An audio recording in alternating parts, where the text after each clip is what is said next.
তারপর এই যে আপনারা চাইলে দেখতে পারেন যে একটা ডাটার কোন জায়গায় আছে, যে ডাটাবেস গুলো কোন জায়গায় আছে, এটা ডাটা পাথ।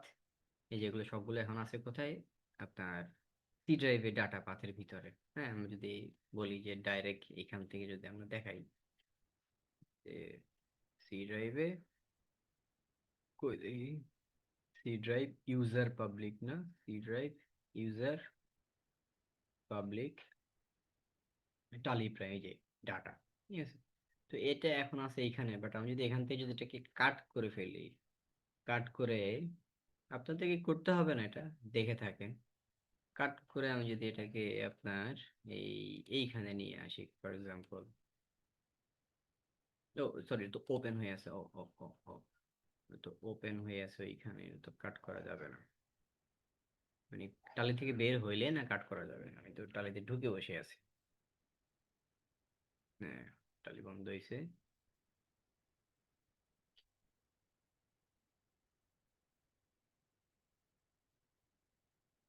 কাট করছি কিন্তু সে আপনার কাট হয়েছে, পেস্ট হয়েছে, যে হ্যাঁ এখানে হয়ে গেছে। ঠিক আছে, আল্লাহ জানি কোনো কাট এবং পেস্টের মধ্যে কোনো ভুল হয়েছে কিনা, দেখা যাক। এখন এইটা হলো কোথায়, আপনার এখানে জি ড্রাইভের ডাটা, জি ড্রাইভে ডাটা। ঠিক আছে, তাহলে এই লিঙ্কটা যদি আমি কপি করলাম, জি ড্রাইভ ডাটা, তারপরে টালিটাকে ওপেন করি।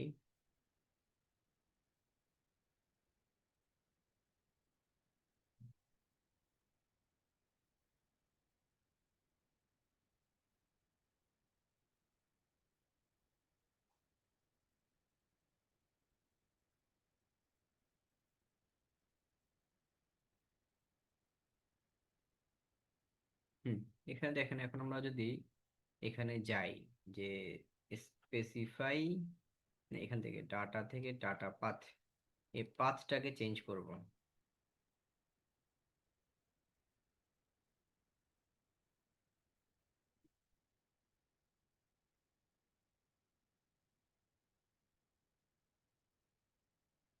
হুম, তাহলে অ্যাকসেপ্ট দিলাম যে এইটাকে আমরা ডাটা পাথ হিসেবে নিয়ে নিলাম।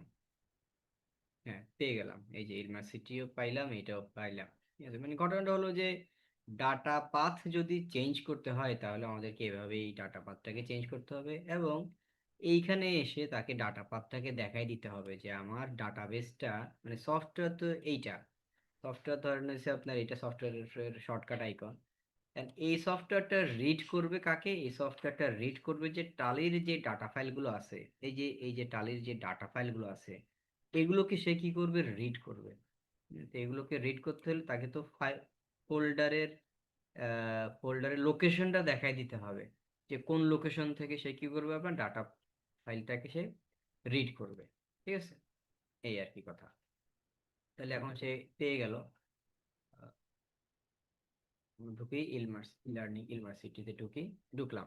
হ্যাঁ, তাহলে আমরা এখান থেকে ডাটা পাথের যে মানে কনফিগারেশনটা সেটা আমরা দেখলাম। তো এখানে দুইটা অপশন আছে, একটা হচ্ছে রিপেয়ার, একটা মাইগ্রেট। ফর এক্সাম্পল আমি আপনাদের সাথে সামনেই কিন্তু কি করছি, মাইগ্রেশন করছি। যখন ওল্ডার ভার্সন থেকে নিউয়ার ভার্সন আসতে হবে তখন মাইগ্রেট করা হয়, আর যখন নিউ ভার্সন থেকে যখন ওল্ড ভার্সনে ফিরে যাবেন তখন রিপেয়ার করতে হয়।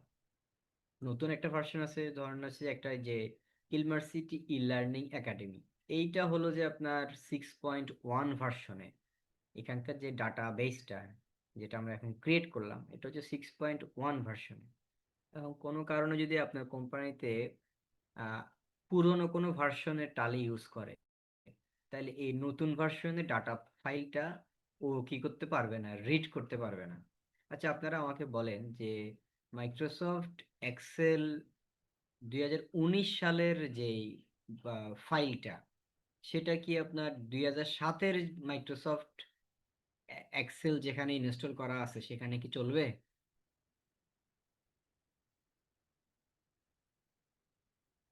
সেখানে কি হবে, রান হবে? না। মনে হয় না। ঠিক আছে, অনেকটা ওইরকম আর কি, যে হচ্ছে আপনার ওল্ডার ভার্সনে গেলে আপনি আসলে রান করতে পারবেন না, ভার্সন টু ভার্সন ম্যাচ করতে হবে। যে মাইক্রোসফট এক্সেলের একটা ওয়ার্কশিট যেই ভার্সনের, সেটার খুব কাছাকাছি ভার্সনের আপনার কি থাকতে হবে, মাইক্রোসফট অফিস আপনার কাছে ইনস্টল থাকতে হবে। তাহলে আপনি কি করতে পারবেন, সেটাকে রিড করতে পারবেন বা রান করতে পারবেন, আদারওয়াইজ পারবেন না। আচ্ছা, তো এই একই ঘটনাটা আপনার এইখানেও ঘটে।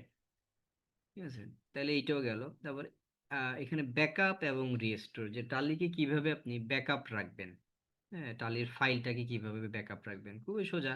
যে আমরা এখানে ব্যাকআপে গেলাম, ব্যাকআপে গিয়ে কোন ড্রাইভ থেকে রাখতে চাচ্ছি সেটাকে আমরা দেখাই দিব, যে কোন ড্রাইভে আমাদের টালির ফাইলটা আছে। জিতে আছে, ঠিক না? জিতে ডাটা নামে এইটা আছে। তো এইটার মধ্যে আমরা দেখতেছি আমাদের হচ্ছে এই যে 1,000, সরি, 1,00,000 আর 1,01,000, এই দুইটা আমাদের টালি ফাইল। তাহলে এটাকে সিলেক্ট করলাম, এই দুইটা না? হ্যাঁ, ঠিক আছে। তাহলে এখানে দেখতেছি আপনার এই আহ, এইটা এবং এইটা, এই দুইটা, এই দুইটা ফাইলকে আমরা কি করব, ব্যাকআপ করব। তো এখানে দিছি যে ব্যাকআপ ডেস্টিনেশন পাথ। ও, ব্যাকআপ ডেস্টিনেশন পাথ, যে সে কোন জায়গাতে নিয়ে যাবে না, তাহলে এটাকে আমরা চেঞ্জ করি, ব্যাকআপ ডেস্টিনেশনটা চেঞ্জ করি, ব্যাকআপ ডেস্টিনেশন এখানে না দিই।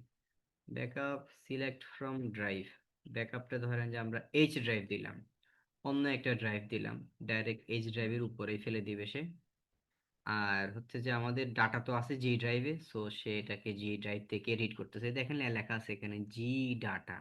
তো জি ডাটার ভিতরে এই দুইটা ফাইলকে আমরা কি করব, এইচ ড্রাইভে ব্যাকআপ হিসেবে নিয়ে যাব। আশা করি বুঝতে পারতেছেন যে জি ড্রাইভে যে দুইটা আপনার ফাইল আছে, একটা হচ্ছে আপনার 1,00,000 এবং একটা হচ্ছে 1,00,001, এই দুইটা জি ড্রাইভেই থাকবে, কিন্তু একটা ব্যাকআপ চলে যাবে কোথায়, এইচ ড্রাইভে। ঠিক আছে, তো এরকম করার জন্য আমরা কি করবো, এটাকে সিলেক্ট করলাম, এটাকে সিলেক্ট করলাম, তারপরে এই দুইটা সিলেক্ট করার দরকার নেই, এন্ড অফ লিস্ট দিয়ে দিই, এন্ড অফ লিস্ট দিয়ে দিই। গ্লোবালটাকে আর নিলাম না আর কি। চাইলে নিতে পারেন, নিলাম না আর কি। এন্টার দিলাম, অ্যাকসেপ্ট দিলাম। দেখেন এখন ব্যাকআপ চলে গেছে। ব্যাকআপ চলে গেছে কোথায়, এইচ ড্রাইভে। তাহলে আমরা এখান থেকে যদি এইচ ড্রাইভটা ওপেন করি, আমার কম্পিউটার খুঁজে পাচ্ছি না, হচ্ছে নিজে এখানে অ্যানোটেশন।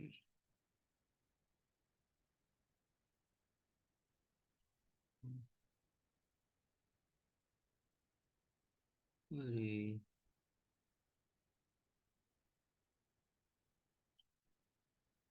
হুম, এইচ ড্রাইভে, হ্যাঁ।